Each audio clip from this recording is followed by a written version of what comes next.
welcome back to the pod. To the Not pod. anymore. I know, I almost just said what we used to say, but no, we are switching it up, which I am very excited about.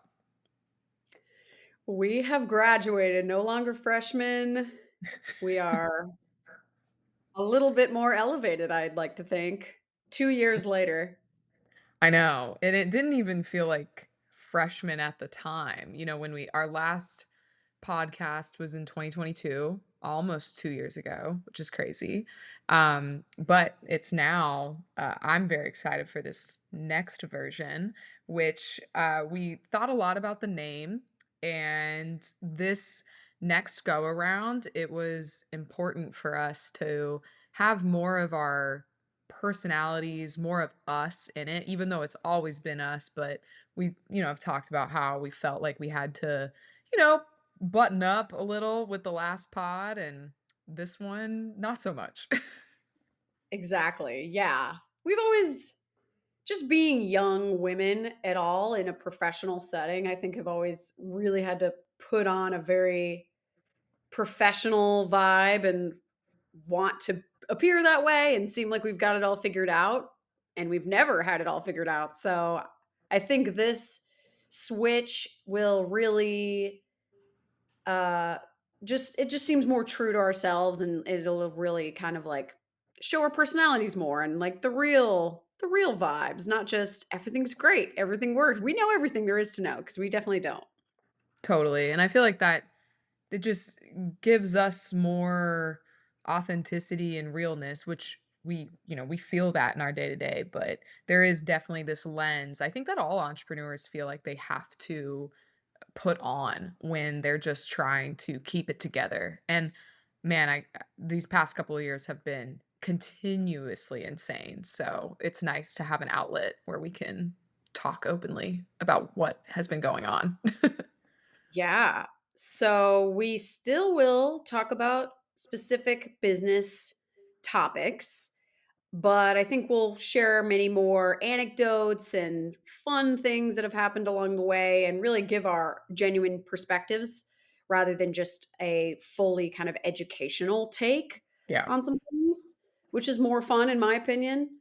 So, yeah, it'll be good. I think it's going to be a little interesting twist, but better. Yes. Well, Kenz, tell people where our name came from with this next version. The blend with Kenz and Chan. The blend. Yes. So, really, we were thinking, yeah, we want to start the pod again. We want to get the podcast up and running, but freshman founders just didn't really seem to fit the same. It just felt like we've outgrown it a little bit. And so the blend is really kind of a mix of our business lives with our personal lives. So we're blending it all because really this is who we are. Like we are Mhm. our business is so integrated within our life and within our personalities that like it's just being us and who we are and sharing real stories about our lives, that it's one and the same. It doesn't have to be like this is a version of me and that is the real version of me that only my close friends get to see. Like we want to just be true and um keep it real, keep it honest. Like it is a blend of business and personal, but it's just life, really.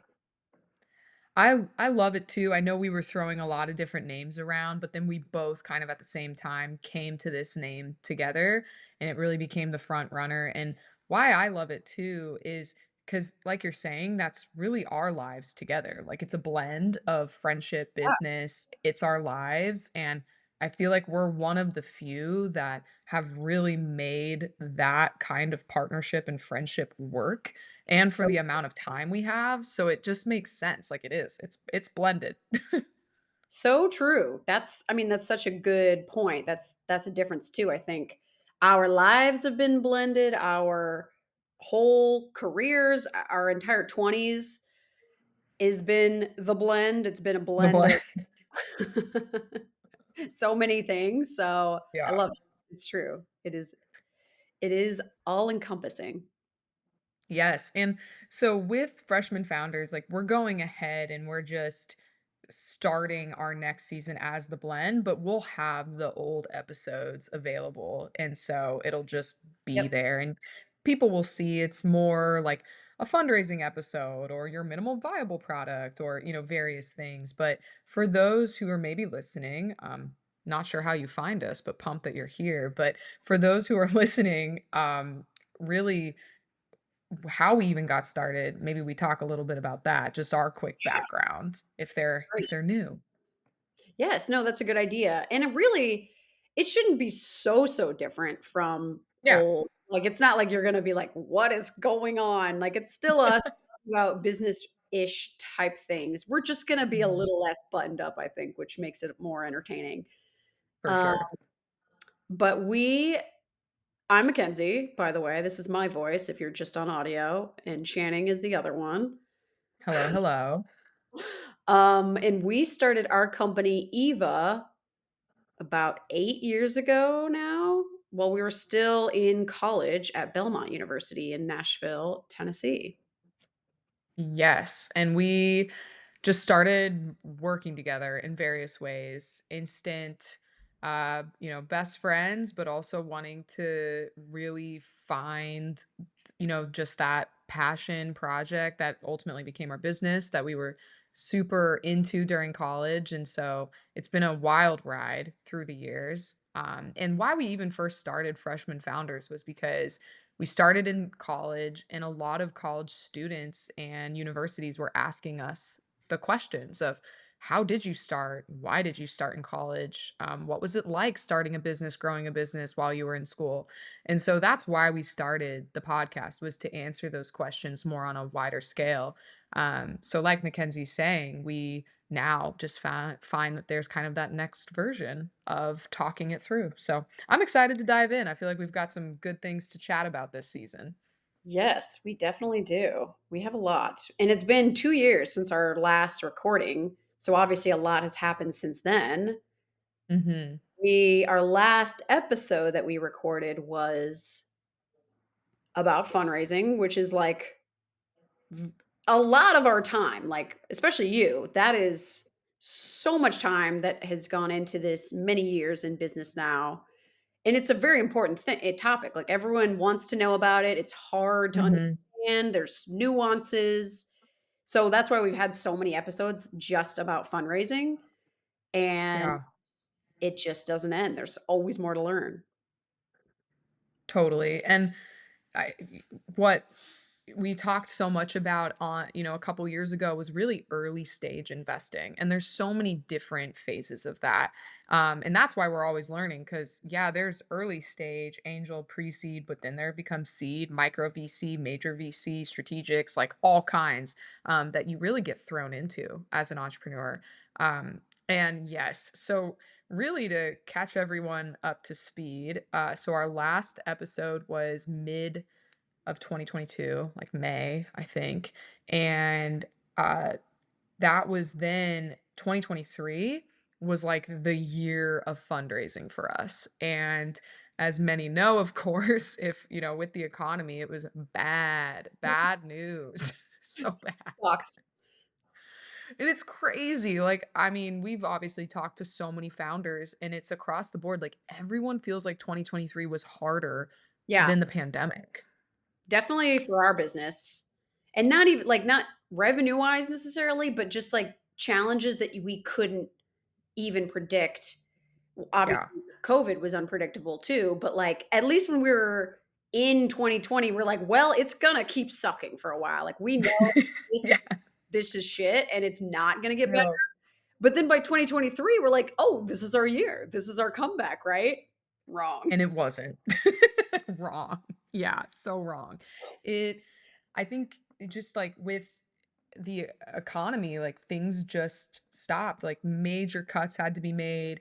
And obviously we saw that on the in the financial industry first, thus, which was banking, investment. So we saw it on that side. Then later we saw it on the corporate side. So it was just like a double hit nonstop.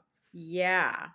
Like SVB fallout, which was Oh our my wave at the God. time. That's so fun.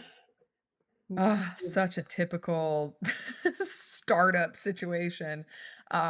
Yeah, and so really 2023, we kind of set out to say, okay, now's the time where we want to raise a substantial round. We've been raising these little like pre-seed and seed rounds. But this is the time where we really want to go out and raise some big dollars because we feel like we're at a point now where we can really scale. And so that was our decision at the time. And we have two stories to really talk about today. And they have to do a lot with other people valuing your business. And man, that's just it's been such a journey because of where we're at now. I know we kind of have to go back in time to talk about it, but it's even crazy to see how much more differently you and I feel about our business and how we operate versus how we did last Yeah. year. Yeah. No, I think we've just keep going through the ringer and, like, getting so thick-skinned from it, like, Mhm. skin of steel now, honestly, because, like, nothing is gonna I keep saying that, like, nothing could surprise me, but knock on wood, I mean, I know that's not true. What it's gonna come. It's gonna happen. But no, I think we are very resilient. We just figure it out. But that's what you have to do. Um, and that's I think why we're still here today. But yeah, it was such a wild time because I remember you and I were right in the process of like, okay, what are we gonna set our terms as? And we were just starting in March. We went to South by. Um, Yep. to really start a lot of investor conversations. And another big learning lesson is someone may say that they can help you, they can advise you, but like we've had to go through the ringer on actually like vetting those people. Or even that Easier they'll said than invest, like, done. even people saying, "Oh, I will invest," like, saying it Oh, doesn't mean anything, like, until there is a no. contract, it doesn't that means nothing. Yeah, and I'm so jaded, not in a bad way, but it's like now when someone says that, I'm like, it is not done until it's in the account. Not even signed contract. Like it's takes a lot to get it all the way through.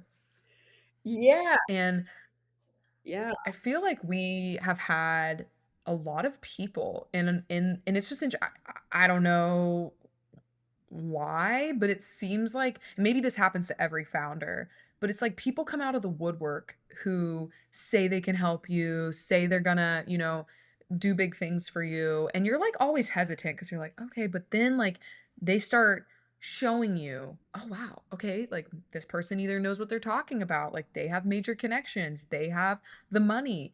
But then it's like, I don't know. A lot of times they don't follow through and then you're left hanging. And that's what happened that first go around for us.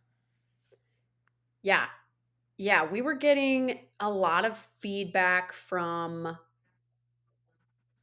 several people, but, like, so one person in particular, I'm thinking, like, was just hyping us up, which is great, makes us feel good, makes us feel great. You wanna get good feedback, you wanna be boosted up, but they just came from a different world, like, definitely the San Francisco super high valuation, like, Yeah. SaaS products and, like, tech, which, we are tech. We have a technology aspect. We have a SaaS model coming soon, but, like, that's just not us, and, like, we can't Yeah. really compare, but we, like, thought we could. We thought we were that $100 million business at this time, and we're still not. I mean, we're not even close. That's just not we're more realistic in knowing, like, "Hey, maybe someday that would be cool," but, like, no way. It's so not realistic to, like, say that's what we are right now,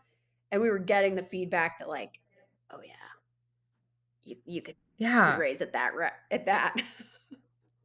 And I think too, I mean, it's also crazy how like the venture capital industry bottomed out shortly after Like, that. right But after. to us, like being a company, like we've always been a little self-conscious that we're a business based out of Nashville. Like we're not on the East Coast, West Coast. And so naturally, like multiples, investors, like that's going to look different. And I think we were always just more self-conscious of like, oh, okay, like maybe we're thinking small on what our valuation is. And there's companies over in Silicon Valley that are getting these crazy valuations. And at the time, that was still the market was really hot. And so when they were telling us, hey, no, you got to be valued at this, this is your terms, like trust us, we're investing at this rate, this is what it is, double your valuation from what you think. We were like, oh, okay, like we've never had this kind of feedback before. We've never had a mentor like this before. So let's do it. And now, fast forward, seeing the market, it's completely righted itself. And like all those companies that were getting valued at that are done.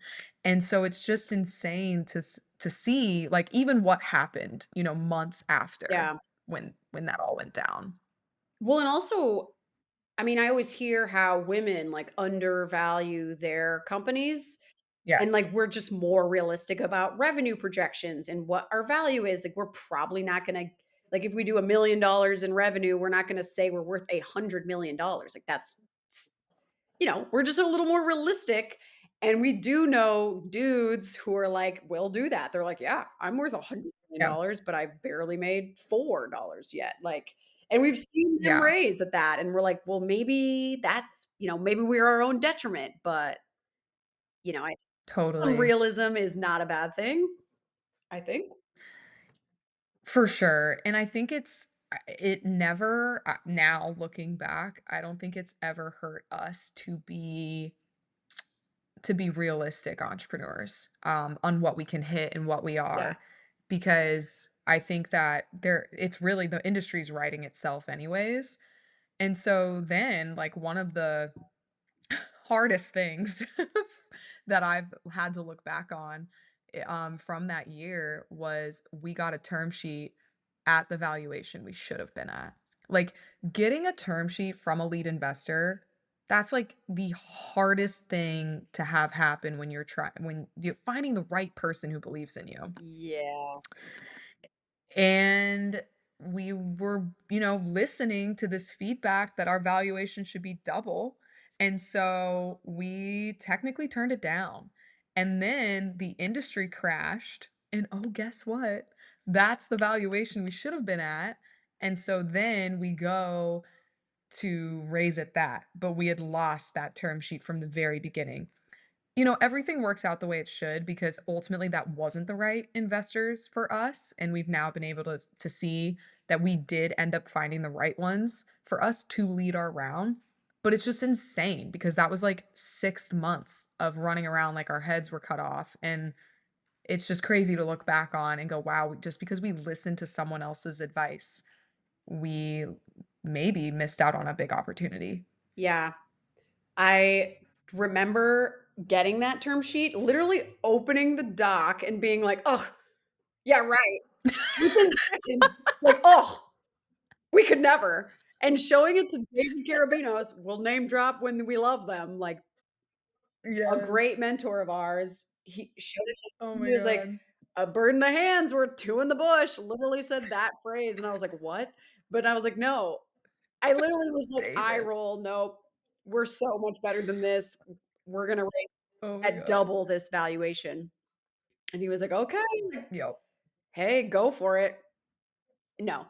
We didn't get another Yep. term sheet for at least, like, 6 months after that, and nothing ever even came close. I mean, we did end up raising at that valuation that they wrote that first term sheet for, like, a year later. Actually, a little bit more, but, Alright, I'll take you know, s a little bit more, but still, like, we should have taken it. We should have taken it, and it's hilarious you bring up David because there's a mentor who's always just been so straight-laced with us, so real, puts us he checks us, puts us in our place in the best way. And that's like been another huge learning lesson. I feel like for me, is just like navigating the right people to be helping guide you. us. And definitely I got astray early last year with just all these people t pumping in these ideas for us, and yeah, it got really messy after that. Yeah. And it's when someone's been super successful and they've raised and they've sold and they are rich and they, like, have the success that you want and they're giving you Yeah, advice, it's really hard to try and, like, go your own path because 'cause you're like, "Well, what do I know? I've never sold a company. I've never raised a and I've exactly. never done that, so I must follow you because you must know more than me." And even that, like, That is so true. maybe not. No, it's so true because I think that has honestly been one of the hardest learning lessons for me personally, because I feel like naturally I have, so I'm like, okay, I'll be a sponge. I'll take in everything. And we've always said from the beginning, like, take it all back to home base and decide what you're going to work off of. Not everyone's advice is going to be the right for you. But I think really the journey has been growing into trusting ourselves, because people say it like only you know your business the best. Like you're only going to care about it the most. Like you're only going to work the Right. hardest. And I think we've really gotten to see that over these past few years, and just having the confidence in ourselves to really listen to our gut and go, and I feel like we would have taken that whole situation had it happened today, it would have gone completely differently. I'd like to think so. And it's just it shows, like, those, like, crap mentors, haven't talked to them in long time, like, they're gone. All Literally never Yeah, again. all of the mentors that have been given us, like, terrible advice, they're literally, like, don't exist anymore, whereas the good ones, uh, Yeah, they're still around. Maybe we don't talk every day, but, like, we still keep up. They are definitely in yeah, the know on and they care about us as people and our business. And it's hard to see through people sometimes, like, you really can trust the wrong people pretty easily, and maybe we're learning a little how not 100%. to, but it's tough. Yeah, that hits home because honestly, I think as a early first time founder, we're always like, okay, we don't know what we don't know. Let's go learn from others. And I think that now we're almost starting to look at founders, I mean, excuse me, mentors, consultants, advisors. Like, we're almost starting to interview them like team members, because it's like, if we are going to take up our precious time now from building our business to listen to you, like, is that really worth it? Is what you're going to bring to the table what we need to be hearing? So we have to balance that. Yeah, yeah, Crazy. And why we're sharing this is because at the time it just was a complete shit show. The whole industry was experiencing such craziness, and we were just having to get by. Like, that was so yep, hard. And recognizing the fact that, like, hey, I made a mistake. Like, I listened to this yeah, person and it happened, got to pick back up and go get it done. And that was like really brutal on the mental health, to realize time had just been wasted. Of course, everything works out for a reason, but it's like time was yeah, wasted on that. And we don't have time to waste when we're in this growth yeah, mode. you went through the ringer with fundraising last year too just in the environment too.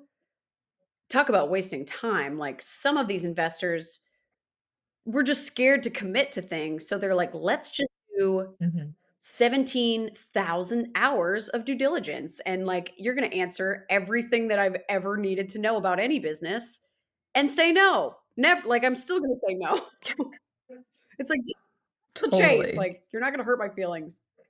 So, everything we just said happened in 2022. I may have accidentally said 2023, but just like checking myself, that happened in 2022. It all blends together.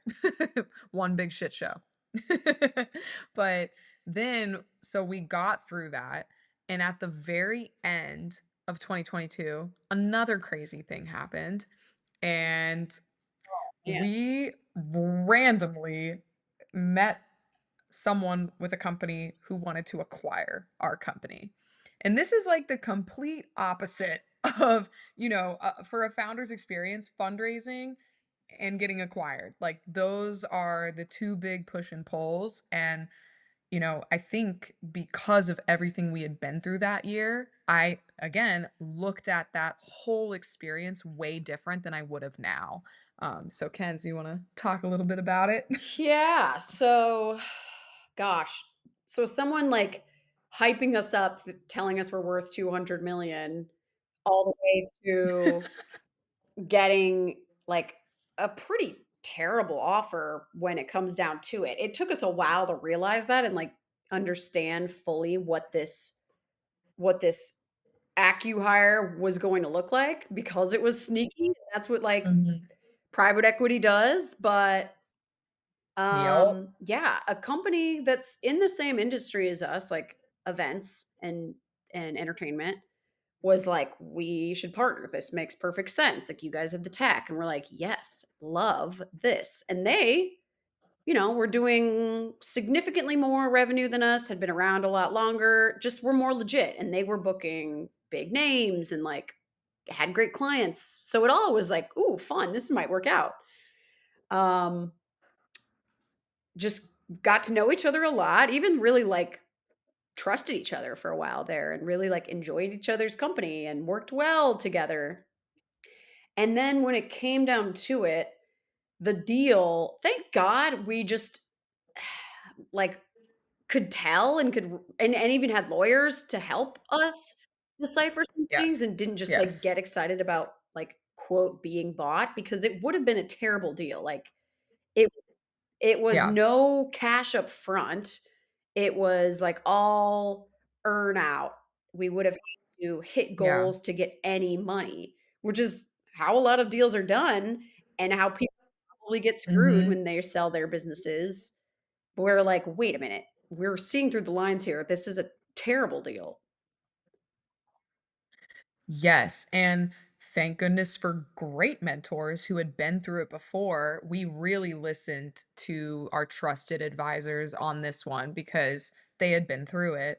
And that it's so sad to hear that a lot of founders take these deals because it sounds great and there's not clear understanding. And so there's not cash up front, like you're saying, there's all earn out.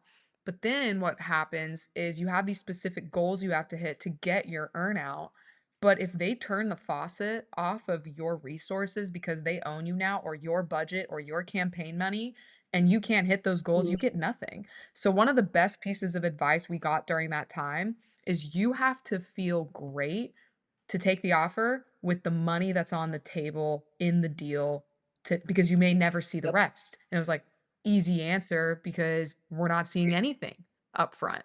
So, we might not get And they anything. also companies like that take advantage of you when you're weak, when you're, like, needed, and gosh, I mean, they didn't Yes. know where we were Yes. financially or having so little luck with our Yeah. fundraise, but we were struggling, like, that was a really low point Yeah. because the fundraising was just like, "Oh, wow, it is not working. We are It's not we are happening. spending every month. We are gonna have to start, like we're gonna have to Chan and Ken's are gonna have to skip some paychecks here soon, like, it's not looking good." And so we were like, "Oh my gosh, how perfect could it be to literally get bought out right now and get some cash?" But that was not the case, and it's been enough time now that, obviously it's just a good lesson learned, but man, was that highs Oh, and yeah. lows emotionally. It was crazy, and, like, what was so wild to experience during that time is I feel like thank goodness for our partnership and having a partner. I can't imagine well, actually, now, unfortunately, I've seen a lot of solo entrepreneurs, and not saying this is the case, but I've seen a lot of solo entrepreneurs take Yeah, those deals because just the weight you have to carry when you're in that low. And why I say that is because I felt like, and it's like spiritual almost now, but like when I was at my lowest, you were like, no, we don't need this deal. yeah, We can keep going. And when you were at your lowest thinking maybe we take the deal, I was like, "No, screw this deal, let's yeah. keep going." If we had both been like, "Screw this," we might have taken it, and let's just say that that would not have been good. I'm not gonna say this out loud, but that would not have No, been good. we would not be here. Like, we would have not like, No, Eva would be that nothing, really. I mean, it's no, thank God it worked out how it did, and yeah, it is something spiritual or magical, whatever it might be, that we've always yeah, been on the opposite sides of the spectrum as far as our personal highs and lows. Because damn, have we yeah, had those lows? But it's never both that we're, like, at 0. I think Brené Brown, I yeah, think of her on a podcast. They were talking about, like, a romantic relationship, but I think it will apply here of, like, it's never mhm, 50-50. It's always you just gotta make it to mm, 100. Maybe you're 80 and I'm 20, or maybe I'm mm, 30, you're 70, like, whatever it is, we gotta match there, and it'll never be even all the time, and it fluctuates, but and I'm like, "Yes, that's yes. 100%." I mean, that's so accurate how it is with us and any type of relationship, like, you gotta pick it up when your partner needs you, and you're not always gonna be even at 50, or sometimes neither of you are at 50, and then you gotta figure something else out, like, "Okay, we need to either hire someone to get some off, like, we need Yes. help." That's a great point. That's a really good point. I love that because it's so true. Like I can picture these really specific moments in our journey together where, I mean, I remember coming to you at a really specific time where I was so low. I feel like personally I had hit a rock bottom and I was like, and then there's almost what's beautiful too is, well, I have a sense of needing to share this with you because you're my partner and I owe you that. Like I owe you knowing I'm Yeah, not good right now.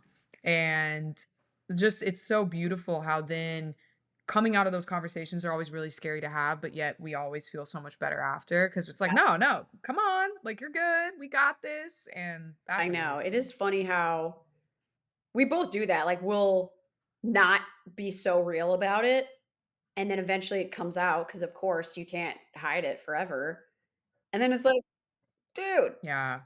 I got you, like, we're good." It's always so much better just even saying it out loud, like, "Man, I am struggling, like, this I am stressed, this thing is not working, this person is hard to deal with," Yeah. whatever it might be in the business, it's like, it always gets better, and it always does end up working out. So true. And something I just want to say about this event, which this event in life that I don't even know if I've like really gotten to say to you before is like, I'm so grateful that you were so strong during that period where we had the acquisition. Cause I think I was so low from the losses of Yeah, fundraising not happening. I was in such a spot yeah, of like, God, like, we just need something. So then, because like you said, these people take advantage of when you're at your lowest. That's why the most acquisitions unfortunately happen in really down economic times.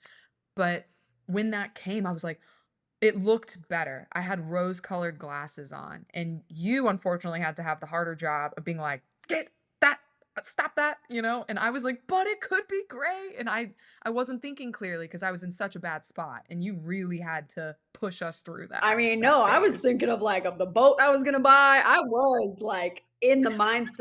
No, I remember talking to Justin being like, "We could go on a trip." Like, I was like, "No." I was thinking of, like, cash is coming, but I guess Yeah. it never got serious. I tried to reel myself in. This was before we even got the term sheet. I was just like, "Someone wants to buy us? Like, we're gonna be Yeah. rich." It's okay. Had to reel it in a lot, but it worked out. I eventually did too. It took me some more time. Yeah, once we got the terms, you were like, "Oh, okay." And unfortunately, that happens all the time. Like, and it's just great to know. Like, I'm so grateful for that experience because it's now clear that that was never supposed to be the acquisition, but man, has it prepared us for if we ever want to do that. And there's also too, like, I also just want to say this, like, if you're listening and you're a solo entrepreneur, that's great. I just really recommend finding those like true trusted advisors um, or that cohort of fellow founders that you can share these really hard moments with because I don't know, I would not be well without having someone Totally. to lean on in those Especially if you're a times. woman too. It's it's hard because there's just less of us, like, female entrepreneurs, and it's hard Yes. to, like, I don't know, it's hard to be honest and friendly with other males in the industry sometimes. Yeah. Um, Sometimes they're great, but yeah, it's tough, but they're out there. Female founders, there's tons of groups, and, hey, hit us up. Just, like, wanna chat 'cause Mhm. it is tough. I can Let's imagine. chat. We would love that. And now it's just, yeah, coming through that experience just to share kind of the last bit. So ultimately, we ended up turning that down, and that couldn't have been a better decision. And I feel like that also gave us a lot of power back because in that time in the economy, we felt so powerless. And being able to make that decision, even in the scariest of times economically, when honestly it might not make sense for for us to keep going, we were like, no, we didn't put in all this time and this hard ass work to Right. not win. And that's really amazing because now looking at where we are today, Yeah, so we're doing different. good. We're good. We don't need crap deals. Like, we're making it here. Yeah. And it all just fell into place because I think the month, maybe while we were saying no to that deal, that's when you reconnected with who ended up becoming our Oh, lead wow. investor. Yeah, that would've been yeah, so this was, like, the end of 22, early 23, and I had dinner Yep. with Robert, And then in we, January in 23, about a little over a year ago. yeah, and that's right, because we officially said no the week of January Oh. 21st, 2023. So you had, like, just met, reconnected with him, and they're so amazing. Cascade Seed Fund could not say better things. Like, they've really shown us what everyone always says is, like, your lead investor is supposed to, like, be in the trenches with you and really work with you, and, oh my god, they have proven that beyond belief, and, I mean, that's why I say us turning down that first term sheet back in 2022, as much as that sucked, I couldn't imagine not having Robert and Oh, I Julie know. as our It's leads. so true, like, no other investors we've ever had, I feel like we can actually be honest, like, stakeholders, they wanna feel like everything's going great, and it's never been, like, so bad that we're like, "Oh, we gotta lie about this or anything," but if you don't hit a quarterly projection revenue projection, it's kinda like, "Ooh, let's talk about the good stuff only," and I feel like with them, we can be so real, so honest, and they're like, "Yeah, that Yeah. happens." Yeah, speaking of, we've gotta talk about maybe next time, we've gotta talk about what went down, uh, with getting their deal inked in one of our, Oh, that's a stakeholders. whole nother episode, but yes, that talk about drama and, It's a like, whole other one. emotions. Actually, Drama that works Rama. well because 'cause we're just now recapping 2022. Oh, yeah, yeah. So now we gotta Sounds like recap we got a whole 'nother year to 2023 because recap before we could even dive into new things. that's actually true because when all this started going down was February. So that's perfect. We're up to speed on January Love it. 2023. Yes, it's been I mean, it's crazy to look back and just see how much we've learned from these experiences and how much they're chart helping us chart the course differently now. Like the way that I communicate with investors, the way that I'm so open now and like how we do reports and how we're thinking about growth, like it's almost it's fun to look back and go, wow, we've really changed things up, which is it's Yeah. good to see. Growth. Growth, baby. I love it. Well, and you look at that, 40 It's a minutes. nice stopping point. I feel like that's a good spot. So I appreciate everyone who's been on this journey with us for the first blend with Yes. Kenz and Yeah, I Chan. guess we probably need to get a new website. We still got the freshman founders rocking, so we'll get that all figured out maybe before this actually goes live. And of course, thank you for listening. Appreciate y'all being here. See you next time.